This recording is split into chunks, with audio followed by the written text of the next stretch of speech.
अस्सलामु अलैकुम रहमतुल्लाहि व बरकातुहू अल्हम्दुलिल्लाहि रब्बिल आलमीन अस्सलातु वस्सलाम अला रसूलिल करीम अम्मा बाद।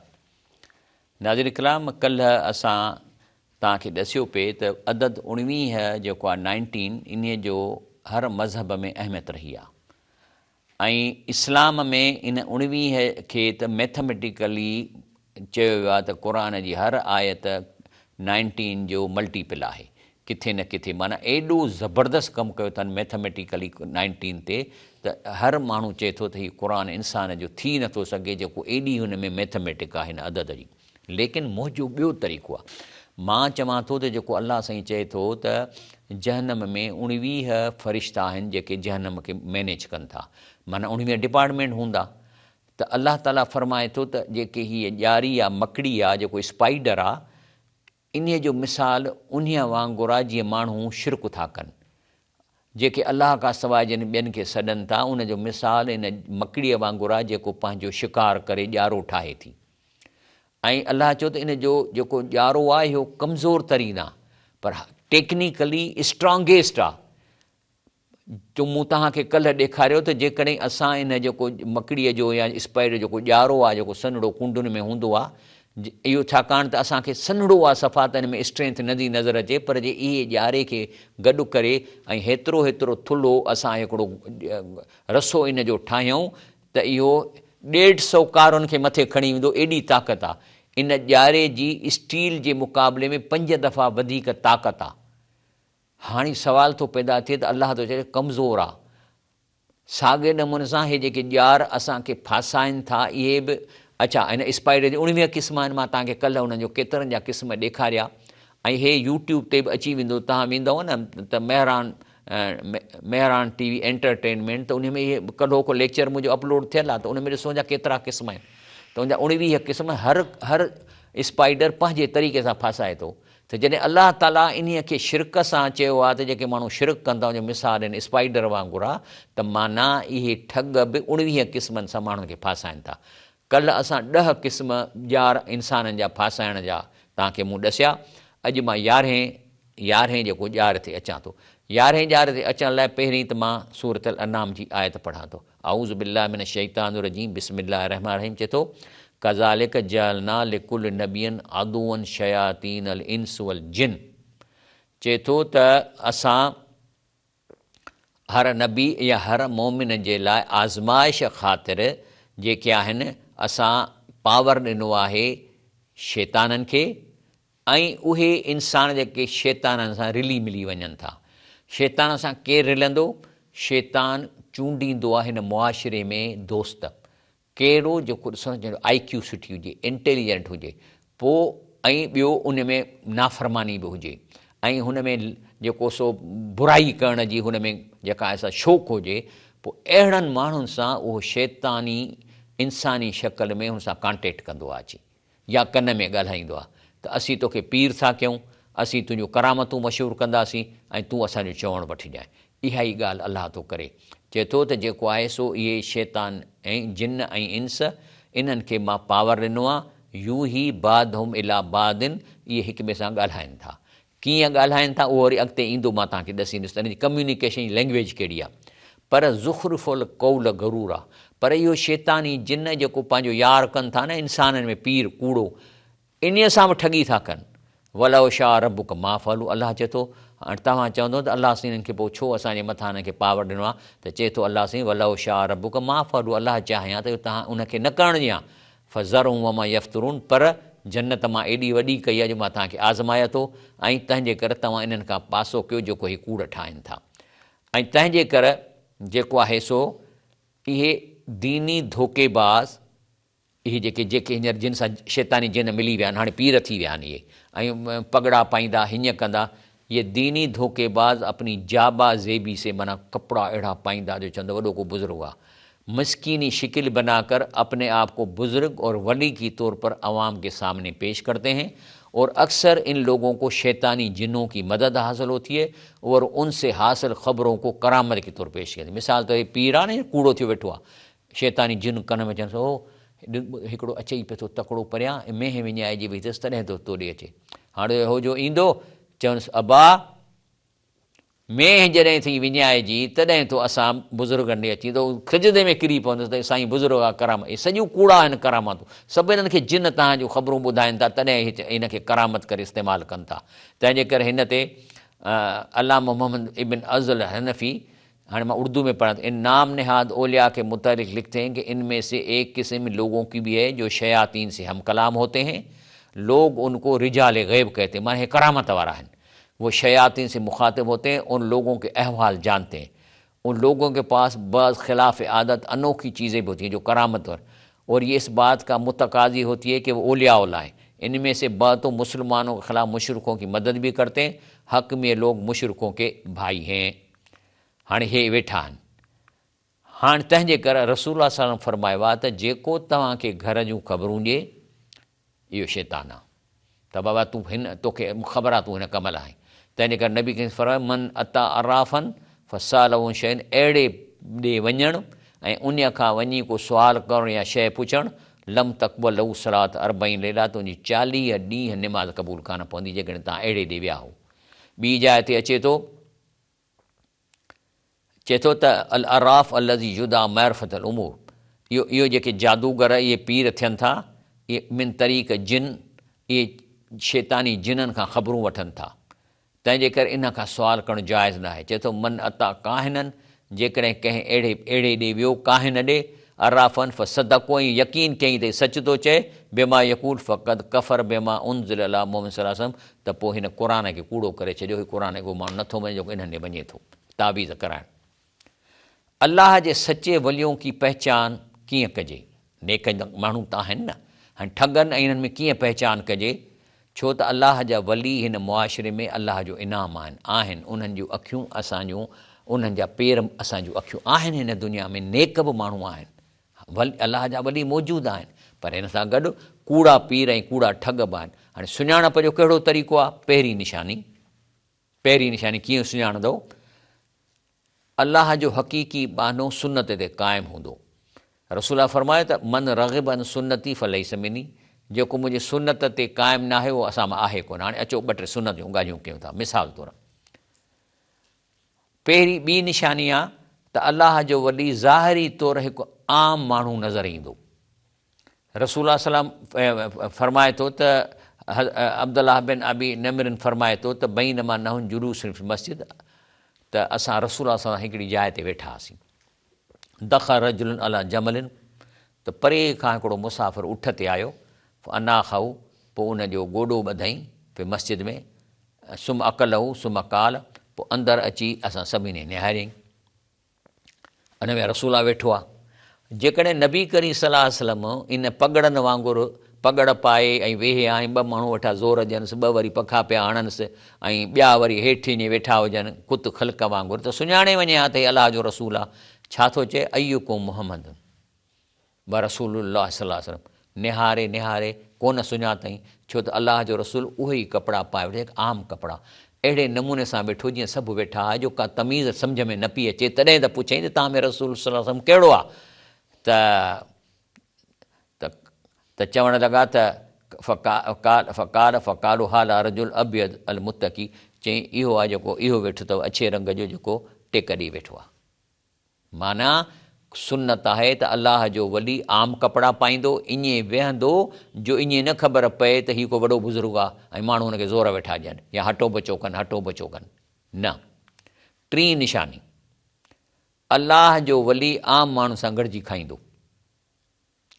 मां तव्हांखे ॿुधायां त हिकु दफ़े सहाबा वटि तंगदस्ती थी, खाधो कोन हो, त हिकिड़ो प्यालो आयो खीर जो, उन में अलाह बरकत विधी, 70 सहाबा खे पहिरीं पियारियईं।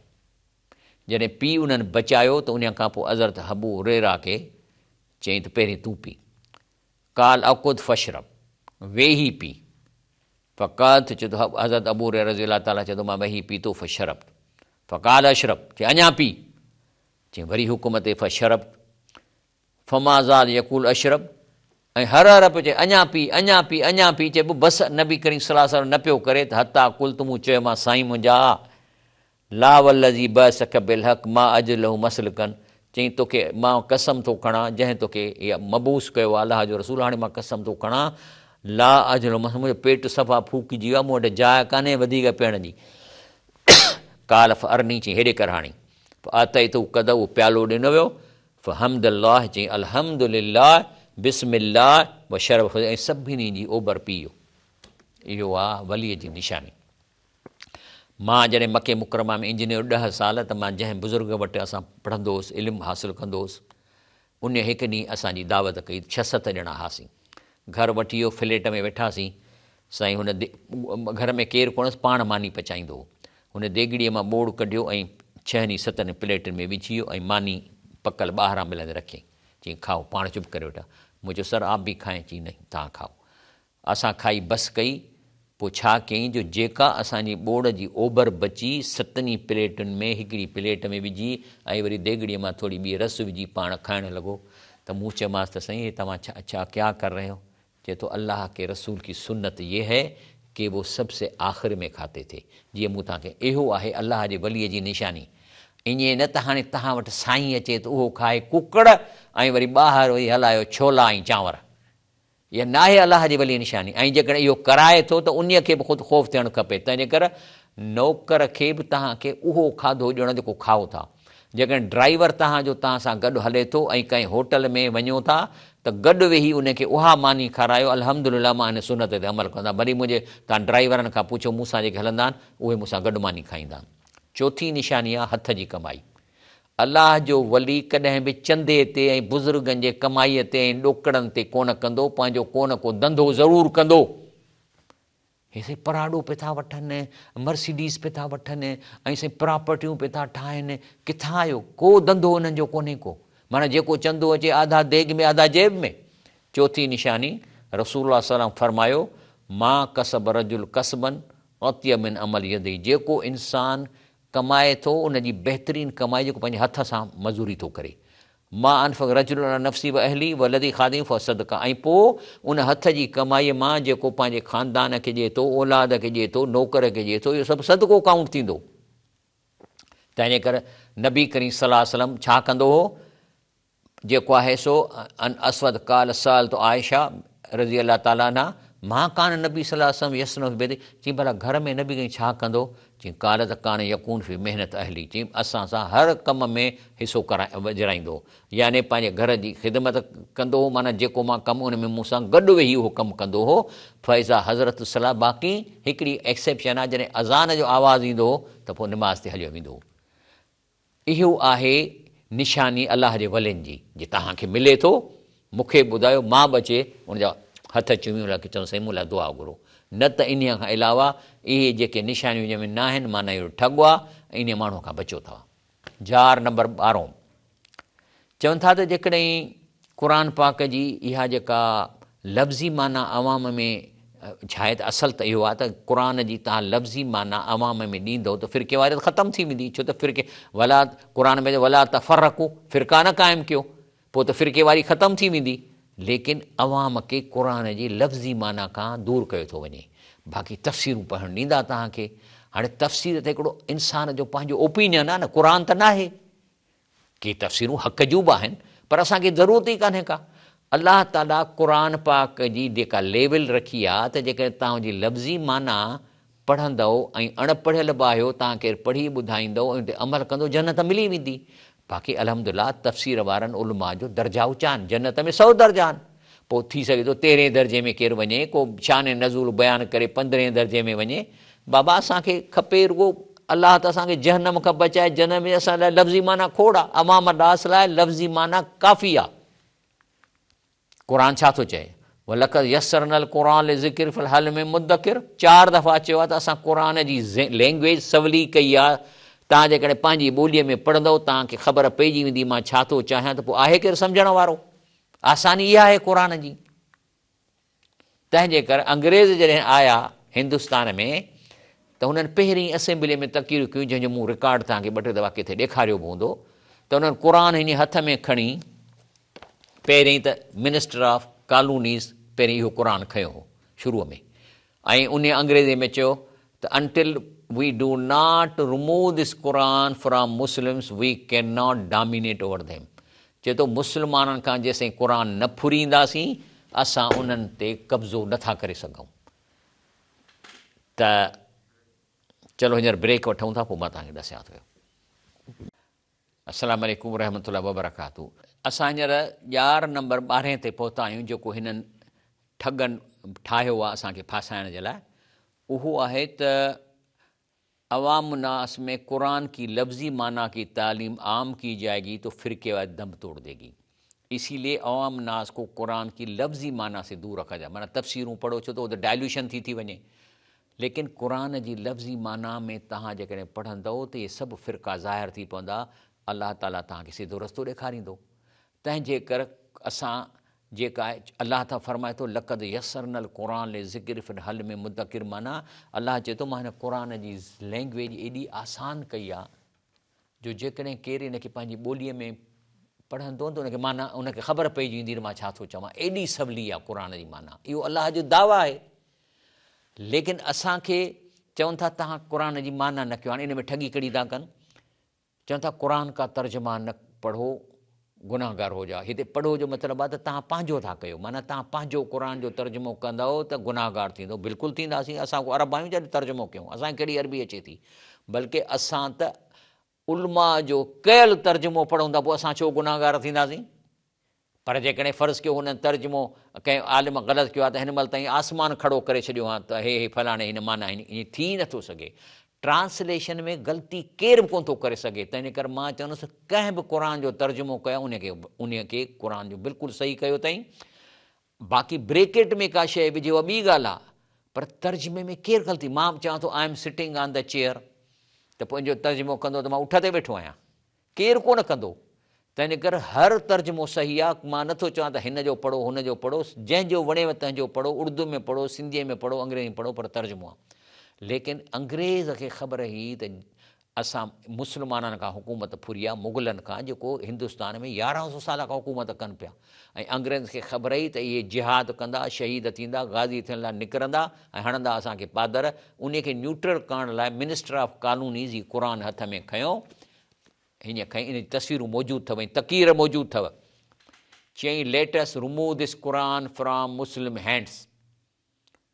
जेकॾहिं तव्हां हिन क़ुरान खे मुस्लमाननि खां न फुरींदव, we can not dominate over them, असां हुन ते कब्ज़ो न करे सघंदा, कब्ज़ो क़ाइमु न रखे सघंदासीं। त कंहिं हुनखे सम्झायो त जेको तूं चईं थो रूमूव, इन जो मतिलबु रूमूव कीअं कंदव। चईं त रूमूव जो हीअं कंदासीं त प्रिंटिंग बंदि कंदासीं ऐं मस्जिद में जेके बि क़ुरान सभु सड़ाए छॾींदासीं। माना केरु बि क़ुरान नज़र ई न अचे हिनखे कापी, घरनि में छापा हणंदासीं। त हुन चयुसि चरियो न थियो, हीउ क़ुरान सिर्फ़ु किताब में न आहे, इहे लखनि मुस्लमाननि हिफ़्ज़ करे रखियो आहे। तव्हां अॼु इहे प्रिंटिंग बंदि कंदव, इहे हथ सां कलमी नुस्ख़ा हफ़्ते जे अंदरि अलाए लखे तयारु करे छॾींदा। चई पोइ छा कयूं। चई तूं स्टेटमेंट हीअं ॾे। पोइ हुन छा चयो, let us alienate this Quran from the Muslim, otherwise we can not dominate over the minister of colonies. England जे पार्लियामेंट में चए थो इन्हीअ खे अजनबी करे छॾियऊं। अजनबी कीअं थींदो। चई अजनबी इहो आहे त क़ुरान अरबीअ में आहे ऐं असां माण्हुनि खे चऊं त तव्हां तर्जुमो न पढ़ो, ऐं असां कोन चवंदासीं। असां मुला था ठाहियूं, पगड़ पाराईंदासूं, ॾोकड़ ॾींदासूं, उन्हनि खे दरगाहूं ठाहे ॾींदासीं। उहे चवंदा माण्हुनि खे त तव्हां क़ुरान खे तर्जुमे न सां पढ़ो, ऐं उहा जिन्स उनजो ख़ानदान अॼु बि तव्हांखे मौजूदु आहे, चए थो तव्हां क़ुरान तर्जुमे न सां पढ़ो, गुनाहगार थींदव। इहा आहे उहा ॻाल्हि। इन्हीअ जी मुखालफ़त कंहिं कई, शेख अल हिंद मौलाना महमूद हसन। उन्हीअ जेको आहे सो चयो त अड़े चरिया थिया हो छा, इहे देवबंद में पढ़ाईंदो हो। चई चरिया थिया हो, तव्हां अंग्रेज़नि जे चवण चओ था त तर्जुमो न कयो माण्हुनि खे, ईअं असीं न चवंदासीं। असां त चवंदासीं माण्हू तर्जुमो करे क़ुरान पंहिंजी ॿोलीअ में पढ़ो। पंहिंजनि ई माण्हुनि हिन जे ख़िलाफ़ु CI में दरख़्वास्त कई अंग्रेज़नि खे त बाबा ॻाल्हि ॿुधो, असांखे न चइजो, हीउ हिकिड़ो शख़्स आहे जेको तव्हां सां गद्दारी थो करे, तव्हांजे हुकुम जी ख़िलाफ़ वर्ज़ी थो करे। अंग्रेज़नि CI मोकिली, हिन खे ॿधी वञी कारे पाणी में छॾे आया ऐं उते यको पियो हो। पोइ जॾहिं बीमार थियो, TB थी वियसि, त पोइ रहम जी दरख़्वास्त हिन खे कढियनि। लेकिन ही उहो मुजाहिदा जीअं ई देवबंद पहुतो, जेका पहिरीं तक़ीर कई अथई उहा मौलाना मुफ़्ती शफ़ी पंहिंजे किताब वहदतुल उम्मत में लिखी आहे, मूं तां कापी कई आहे।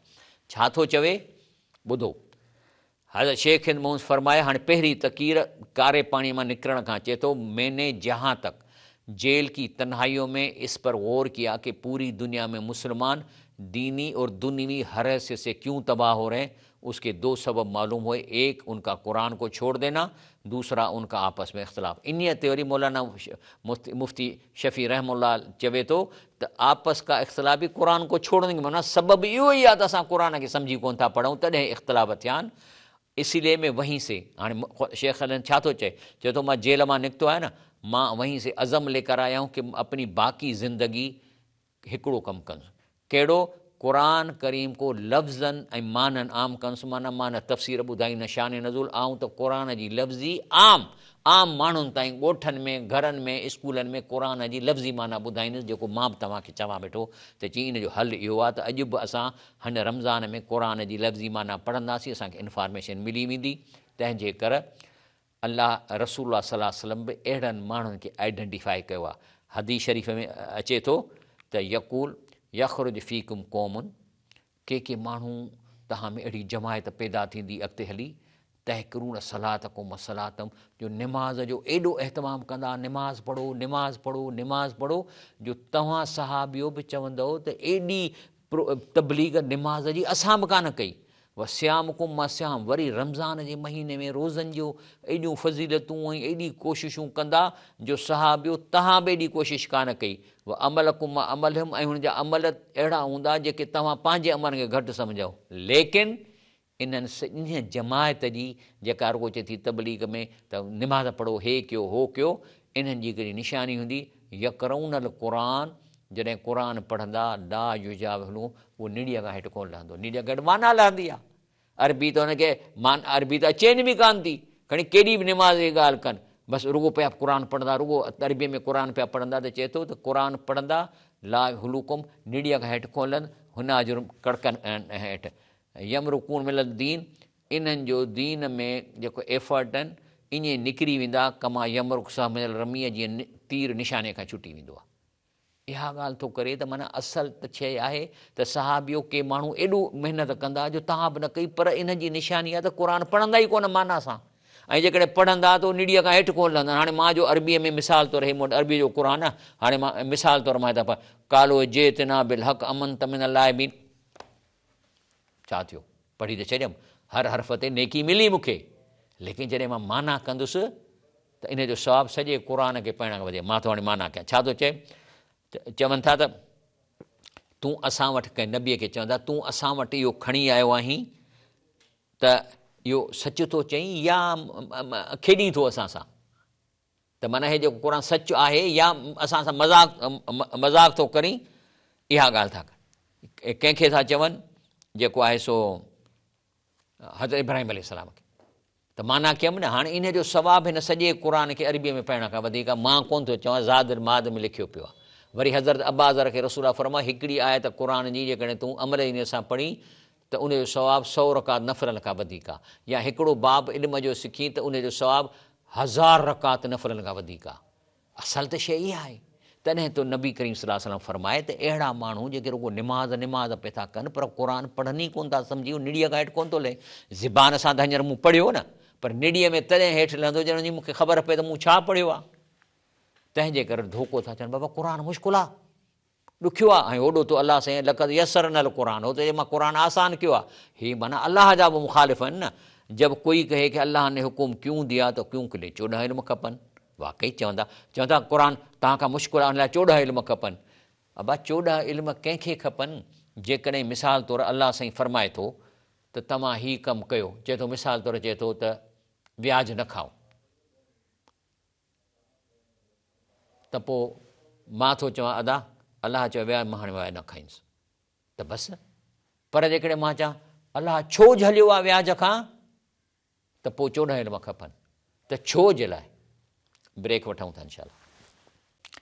जी अस्सलाम वालेकुम रहमतुल्लाह। प्रोग्राम सहरी टाइम में त ॻाल्हि हले पई त इहो ठगी करे माण्हुनि खे चवनि था त क़ुरान ॾुखियो आहे। भई ॾुखियो तॾहिं आहे जेकॾहिं मां चवां त अलाह तो चए व्याज न खाओ, त पोइ मां चवां मां खाईंदुसि, छो थो अलाह चवे, पोइ छो जे लाइ 14 इल्म खपनि।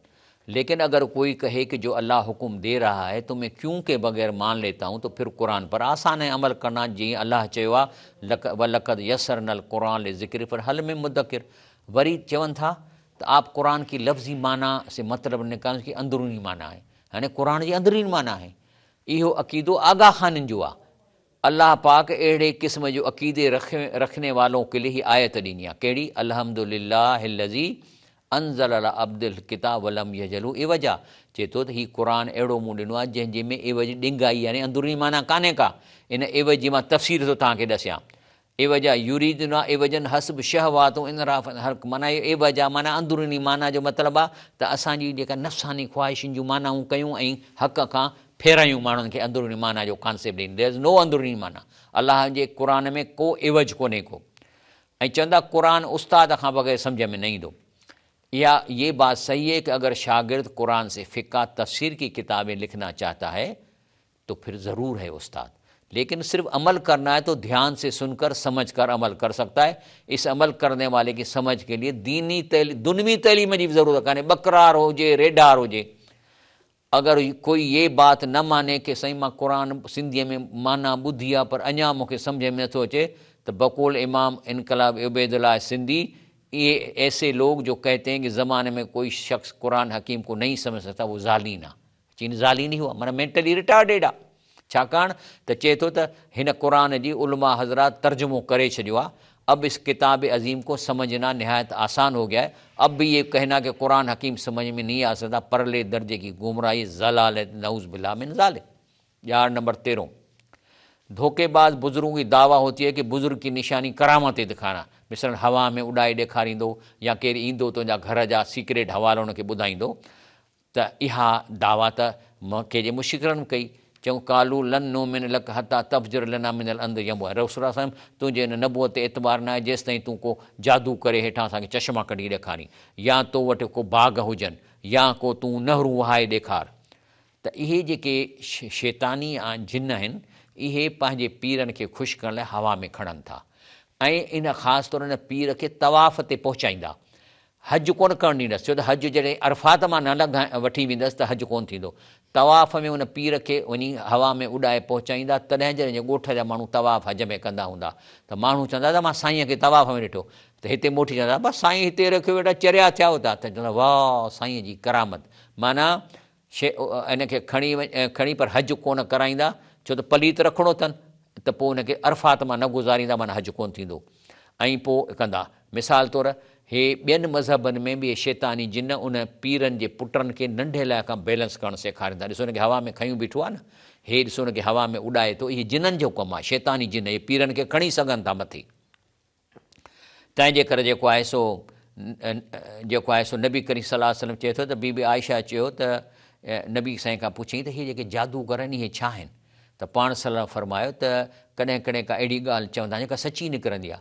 त रसूल सल्लल्लाहु अलैहि वसल्लम ने फरमाया ये बात खुदा की तरफ से होती है जिसको शैतान सुनकर याद रखता है और उसको अपने दोस्त के कान में कुट कुट करके डाल देता है, जिस तरह मुर्गी कुट। माना हिन जी जेका लैंग्वेज आहे न, जेका पंहिंजे पीर जे कन में विझनि था या ठग जे कन में, उहा आहे मोर्स लैंग्वेज। माना कुट कुट कुट कुट कुट कुट कुट कुट कुट इहा लैंग्वेज आहे। न सिंधी था ॻाल्हाइनि, न उर्दू था ॻाल्हाइनि, न अरबी। ऐं उहा जेका मोर्स जेका लैंग्वेज आहे उहा आहे, तव्हां ॾिसंदव न त 3 दफ़ा टिक टिक कबी त माना ए, वरी टिक, वरी गैप ॾेई वरी टिक त माना बे। इहे आहे जेको असां लैंग्वेज हुनखे सेखारीनि था। ऐं अलाह ताला फरमाए थो त क़ुरान मौजो आहे। अलाह जे रसूल सल्लल्लाहु अलैहि वसल्लम चईं त सभिनी खे मौजा मिलिया, मुंहिंजो मौजो ई क़ुरान आहे। तंहिंजे करे हिंदुस्तान जो जेको सदर हो, नाऊं सदर पंडित शंकरयाल छा थो चवे? चए थो ही अमल की किताब थी, दुआ की किताब बना दिया, समझने की किताब थी, पढ़ने की किताब बना दिया, जिंदों का दस्तूर था, मुर्दों का मंशूर बना दिया, जो इल्म की किताब थी उसे ला इल्मों के हाथ में दिया, तस्कीर कायनात का दर्स देने आई थी, सिर्फ मदरसों का निसाब बना दिया, मुर्दा कौमों को ज़िंदा करने के लिए आई थी, मुर्दों को बख्शाने पे लगा दिया, ए मुसलमानों तुमने क्या किया।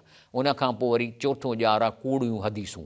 रसूल सां फरमाए थो, इन जो तर्जुमो थो कयां, टाइम न आहे, त आख़िर ज़माने में अहिड़ा ठग ईंदा जेके अहिड़ियूं तव्हांखे हदीसूं ॾसींदा, बिमा लम तस्मऊ अंतुम वल आबाकुम, जो कंहिं ॿुधियूं बि कोन हूंदियूं। फ़इयाकुम, मां ख़बरदार थो कयां इन्हनि खां त ला युज़िलूनकुम, तव्हांखे गुमराह करे फितने में न विझनि। मिसाल तौरु हीअ हदीस कूड़ी आहे, इख़्तिलाफ़ उमती रहमा, माना जेतिरा फ़िरका घणा, जेतिरो इख़्तिलाफ़, इहा रहमत आहे, इहा कूड़ी हदीस आहे। अलबानी कूड़ो कयो आहे। वरी चवनि था रिजाना जिहाद असगर जिहाद अकबर, माना जॾहिं जिहाद तां मोटिया पे तबूक खां त चवणु लॻा त इहो त जिहाद जेको दुश्मन सां विढ़ूं था इहो असगर जिहाद आहे, असुलु जिहाद आहे। त मदरसे में वेही ऐं ज़िक्र कयूं, चई त वमल जिहाद अकबर, त पुछूं साईं इहो वॾो जिहाद कहिड़ो आहे जेको लड़ाईअ खां बि वधीक आहे? काल जिहादुल क़ल्ब, माना क़ल्ब जो वञी सुधारो कयो। वरी ॿी हदीस कूड़ी आहे, मन हजल बैत वलम यज़ुरनी फ़क़त जफ़ानी, जेकॾहिं केरु हज करणु आयो ऐं मदीने न वियो त इन मूंसां बेवफ़ाई कई, कूड़ी हदीस आहे। वरी चए थो रकातान में अमाम, हाणे तर्जुमो थो कयां, चए थो जेकॾहिं 2 रकातूं अमामो जेको ॿधंदा न पटको हीअं करे इहो कंदो त इहे जेके से 70 दफ़ा वधीक सवाबु आहे जेकॾहिं तव्हां अमामो नथा ॿधो, कूड़ आहे। सलाद फिल अमामा तौदिर बि अशरत आराफ़ हसना, जेकॾहिं तव्हां अमामो ॿधी निमाज़ पढ़ो था त 10 लख नेकियूं थियूं मिलनि, कूड़ आहे, इहा हदीस हथ जी ठहियलु आहे। वरी चए थो नज़र वजहल मरा हसना वाला ख़ुदरा यज़ी फिल बसर, सुहिणी माईअ ॾे चिताए निहारणु या सावक ॾे चिताए निहारण सां नज़र तेज़ थिए, कूड़ आहे। छो पराई माईअ ॾे निहारजे? उन खां पोइ अचे थो त औलाद ज़िना यहशुर रोमल क़यामत सूरत किरदार, माना जेकॾहिं ज़ना मां को ॿारु पैदा थींदो त क़यामत ॾींहुं उनखे जेको आहे खंज़ीर करे उतारो। हाणे ॿार जो कहिड़ो ॾोह आहे? कूड़ी हदीस। हिकिड़ो ज़ना में ॿारु पैदा थियो आहे, जेकॾहिं उहो अलाह जो वली बि थी सघे थो, हुन ॿार जो कहिड़ो ॾोह आहे जेके ज़ना मां पैदा थिया, त उहो वरी उन जो सज़ा माउ पीउ जी ॿार खे ॾिबी कान ॾी, केरु कंहिंजो वज़न कोन्हे, इहा कूड़ी हदीस आहे। ऐं वरी ॿी अचे थो वल वेत कद हजर लड़, जेकॾहिं कंहिं पथर में यकीन कंदो त मुंहिंजो फिलंदो, पोइ ॾिसो था न आंगूठ में हेड़ा हेड़ा पथर विझो था, माना हिन में असांखे अक़ीक़ कान्हे फ़ाइदो आहे, इहो सॼो कूड़ आहे। अलाह जे रसूल इहा ॻाल्हि कई कान्हे का। ॻाल्हि नंबर 15, ॿियनि जी कमाईअ मां पंहिंजो घरु हलाईंदा ऐं चवंदा त बाबा दुनिया ढूंढ आहे, असां दुनिया जो कमु न कंदासीं, बसि असांखे ॾोकड़ जो चंदा जो त इन मां पेजारा वठंदासीं। ॿियो त असां एॾा धंधा कयूं था, असांखे टाइम ज़िक्र मां कोन थो मिले जेको वापारु कयूं। त पोइ इन खां पुछिबो छा हज़रत अबू बकर, इमाम अबू हनीफ़ा, इमाम मालिक, इन्हनि खां बि तव्हां वधीक कमु था कयो? छो त उहे सभु दीन जो कमु कंदा। इमाम मालिक असर खां बि दुकानु हलाईंदो, इमाम अबू हनीफ़ा तिजारत कंदो। ऐं तंहिंजे करे रसूल फरमाए थो, जंहिंजो मां तव्हांखे तर्जुमो थो ॿुधायां, त जेको मोमिन कमाए थो, पंहिंजो कमाए थो, उहो अलाह खे वधीक प्यारो आहे जेको मोमिन ज़ईफ़ आहे। पर ॿिन्ही में फ़ाइदो आहे, पर असलु आहे त पंहिंजे हथ जी कमाई कयो। ऐं तंहिंजे करे दुनिया से अलॻि था रहना, दीन के मिज़ाज फितरत के ख़िलाफ़ है। 11 नंबर सोनो, चए थो गुनाह कबीरे करते जाओ, उम्मती होने की वजह बख़्श दिए जाओगे। क़ुर जी आयत अचे थी त इन्हनि खां पोइ अहिड़ा माण्हू पैदा थींदा जिन खे किताब क़ुर मिलंदो, पोइ छा कंदा, जो बुराई जो कमु कंदा, पोइ चवंदा यक़ूलून स युग़फ़िर न, चवंदा अलाह माफ़ु कंदो। पर चए थो अलाह माफ़ु कंदो, पर वरी उहो साॻियो कमु रिपीट कनि था, पोइ अलाह कीअं माफ़ु कंदो? हालांकि अलाह चए थो तव्हां खां असां एग्रीमेंट कान कई त ला यक़ूलू अलाह इल हक़, अलाह ते को कूड़ न ॻाल्हाइजो, ऐं जेको क़ुर आहे उनखे चङी तरह पढ़िजो। ऐं ॿियो त चवनि था त हीअ जेका जहन्नम आहे चंद ॾींहं असांखे थींदी, पोइ निकिरी ईंदासीं। ज़ालिक बि अनहुम क़ालू लन तमस्सनार इल्ला अय्यामन महदूदात, पोइ निकिरी ईंदा। चए थो अलाह चए थो कंहिं तव्हांखे चयो आहे गरहुम फी दीन मां कानू यफ़्तरून, इहो तव्हां सां दीन में ठगी थी आहे जेको तव्हां हथ जूं ॻाल्हियूं ठाहियो था। 17 ॼार फ़िरके वारी बुनियाद ते क़ुर जूं चङू मख़सूस आयतुनि ते अमल कंदा, माना फ़िरके ठाहिण लाइ। कहिड़ियूं मिसाल तौर अक़ीमू सलात वतक़ू, माना रुको चवंदा निमाज़ पढ़ो निमाज़ पढ़ो, इहो हिकिड़ो जुदा फ़िरको आहे। वरी चवंदा फ़स्कुरुनी अज़कुरुकुम, चवंदा ज़िक्र कयो माना ज़ाकिरीन जी जमात ठही वेंदी। अला इन ओलिया अला ला ख़ौफ़, वरी ओलियानि जे पोयां जेके गुज़ारिया उन्हनि जे पोयां लॻाईंदा। सुनत जा बि टुकर कनि था, मिसाल तौरु मुख़्तलिफ़ रंग जूं टोपियूं, हिकिड़ो फ़िरको साई पाईंदो, ॿियो हेड़ी पाईंदो, इन पंहिंजे फ़िरकनि जी। हालांकि रसूल सलम सभु शयूं पातियूं आहिनि। ऐं 18 ॼार आहे त मुब्तला कंदा ख़ौफ़ में माण्हुनि खे। कीअं कंदा? अलाह थो चए इन मां ज़ालिकुम शैतान युख़विफ़ ओलियाहु, इहो शैतान आहे जेको पंहिंजे हिन पीरनि ठगनि खां तव्हांखे डिॼारे थो। फला तख़ाफ़ूं, मतां तव्हां हुनजे पिट खां डिॼो, फला तख़ाफ़ूं उन खां न डिॼो, व ख़ाफ़ूनी अलाह चए थो मूंखां डिॼो, इन कुंतुम मोमिनीन, तव्हां मोमिन आहियो। ऐं ॿियो इन्हनि खे चवंदा त तव्हां असांजे पोयां हलो, सॼियूं गुनाह असां तव्हांजा खणंदासीं। क़ुर थो चए वकाल लज़ीन कफ़रू लिलज़ीन आमनू, काफ़र ईमान वारनि खे चवंदा असांजे रस्ते ते हलो ऐं असीं अव्हांजा गुनाह क़ुर में खणंदासीं। त अलाह फरमाए थो वमा हुम बिहामिलिन ख़ताइम, केरु कंहिंजा गुनाह कोन खणंदो, मिन शइन इन्नहुम लकाज़िबून, तव्हांखे कूड़ था हणंदो, तव्हांखे मां छॾाईंदुसि, अलाह थो फरमाए। तंहिंजे करे उन खां पोइ जेको आख़िरी जेको आहे उहो आहे त अलाह ताला फरमाए थो त हीउ जेको मां पढ़ां थो त अलाह ताला तव्हां असांखे रूहनि खे 2 शयूं यादि ॾियारियूं। पहिरीं चवंदा अलस्त बिरबुकुम, मां तव्हांजो रब न आहियां, त कालू भला, त इहा शइ असांजी जीन में पियल आहे। तंहिंजे करे का बि क़ौम अलाह खे ॻोल्हण खां असां थी रहे, पोइ खणी असांजे अलाह ॾे नथी वञे पर भॻवान ॾे वञे थी, कंहिं ॾे कीअं थी वञे। चाइनीज़ पंहिंजो को अलाह ठाहियो आहे, इहो त असांजे जीन में पियल आहे।